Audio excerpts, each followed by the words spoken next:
Let's give a big, big round of applause for U School.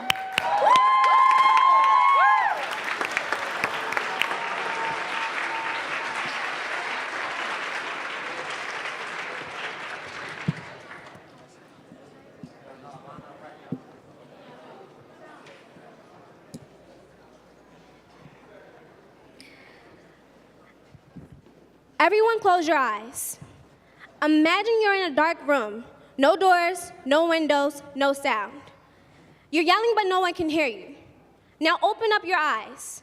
This is how it feels to be trapped by violence, blind to the beauty and possibilities that are out there, unable to see, unable to break out.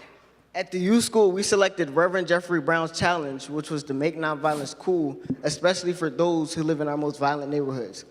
Our team named Breakout chose this challenge because we've all experienced violence and we've all committed acts of violence ourselves.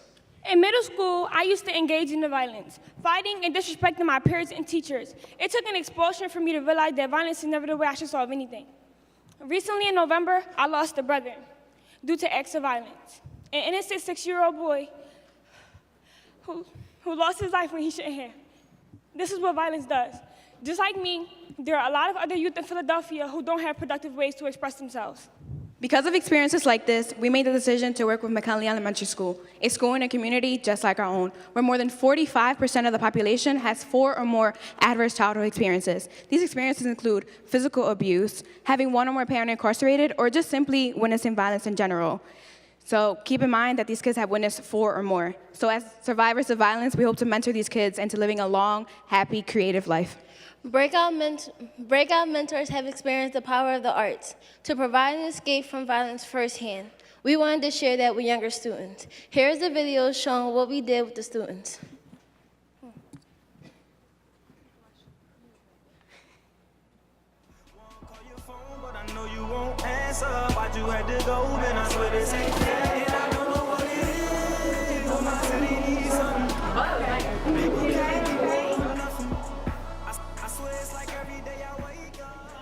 When you walk outside, you hear gunshots, yelling, and fighting.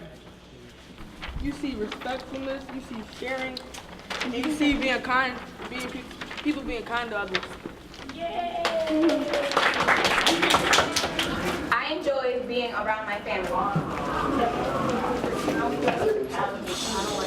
Always reply, well, you're not an angel either, you can't even fly. Little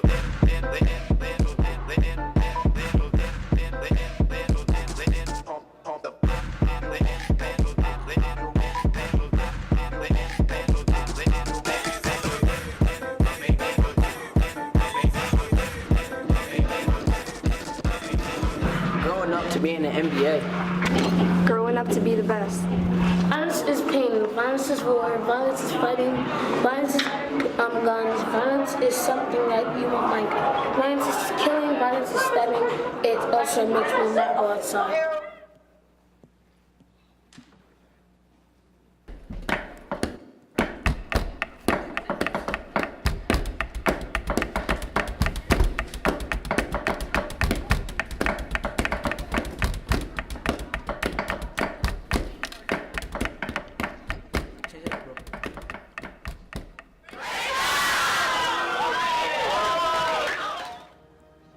Breakout provides preteens influenced By violence with mentoring to help them. Find their own narratives. Through the arts to overcome barriers caused by all forms of violence. The workshop was an impact because it left.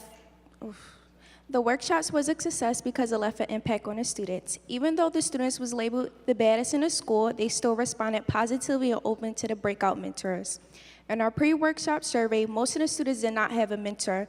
By the end of just two workshops, 77% of the students said they could look up to the breakout mentors.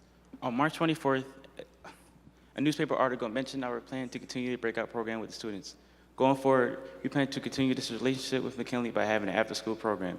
Most of the students even agreed to continue the program after school weekly. At the end of the second workshop, one of the students approached me and he asked me, "I'm going to see you next week, right?" We've already made a connection with these students after only knowing them for 2 weeks. Just imagine how our relationships with them can blossom in the future. Now let's think back to the dark room that was mentioned earlier. There is always a key under the mat. My camera showed me the light through the cracks of these walls that I was once trapped in. My mentor changed my life when he constantly checked in on me throughout my week. Now it's our turn to lift the youth of our generation up and teach them to not be afraid of that dark room. Show them to break out. 1, 2, 3, break out!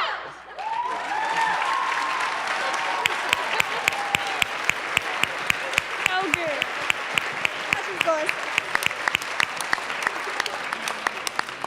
All right, can everyone see why she won the dab contest? Yes, absolutely. Our professional dancer over there. All right, we have 3 minutes for question and answer. Wow. Amazing job, and I'm just so blown away by the results we've seen so far. I'm curious, y'all mentioned in the beginning that hurt people. A lot of times individuals who have committed violent crimes are also those who themselves have been impacted.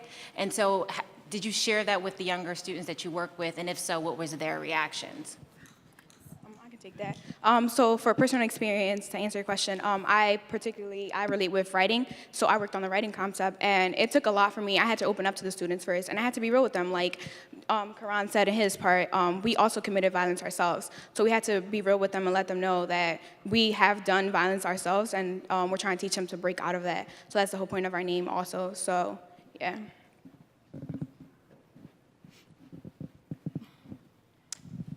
Can you talk a little bit about the logo? It's a pretty expressive logo. There's a lot there, and so I'd love to hear a little bit more about what went into creating the logo, please. So the reason behind the logo, we had like so many names to like just try to advertise like our whole organization. So we came to like Breakout because we want to break out of that violence. We want them to like physically break out through a punch, or like literally come out and be who they was intended to be their whole lives. And the reason why we got black and yellow is to remind everybody of caution tape. So that also paints an image in their head that when you see caution tape, it relates to violence, it relates to crimes, but also using it in a powerful way, meaning to break out of all the stereotypes, break out of everything that the system labeled against us, and be who you really are through your heart. Great, thank you. So I'm going to ask Wayne's question. Talk about the teamwork. How did it get? How did you all come together? How did you break up the work? So. To answer this, well, actually, all of us got along pretty well. We all came to an agreement easily. I met a couple of the students I didn't even know. I got a chance to get to know them, and it was like a breeze, really. It was really no problems. Time management was a little problemish, but at the end of the day, we got the job done, and as you can see. It's a great job, by the way. Thank you. What are the plans? Like, y'all are, what, high school students, right? Yes. If you all graduate this year, who carries the torch, and how does that happen? What does it look like? Yeah, the high school. So our team actually is like with different grades. So we have freshmen, sophomores, and juniors as ourselves. And the vision behind that is when we graduate next year, the freshmen take on that mentoring role and that program role. In terms of like with McKinley working with the elementary school, we actually, after this, we're planning to contact the teacher and start up an after-school program. And they're so close that we could just walk over, they could come to us, and they could really benefit from the program as well. But yeah, the question is, it's not going to stop, just at because all. we graduate, yeah. It's not going to stop. We got freshmen that's taking in that role. Yeah. And some of the students that we worked with, our school is open selection, so they could come to our school and they could actually be that mentor. So you plan on coming back after you graduate college? Definitely, yeah. Mentoring don't stop. They have our contact information. Yeah. We constantly keep in contact with the students. It just doesn't stop from here. Yeah. It's constantly. We don't just go to the school weekly after that. Yeah. No, they have our contact information. We make sure that they're good. Oh, I'm sorry. All right, you all, I hate to do this. I'm throwing shade to the judges, throwing shade to you, but I have to follow the rules. Time is up. Thank you. Give them a round of applause.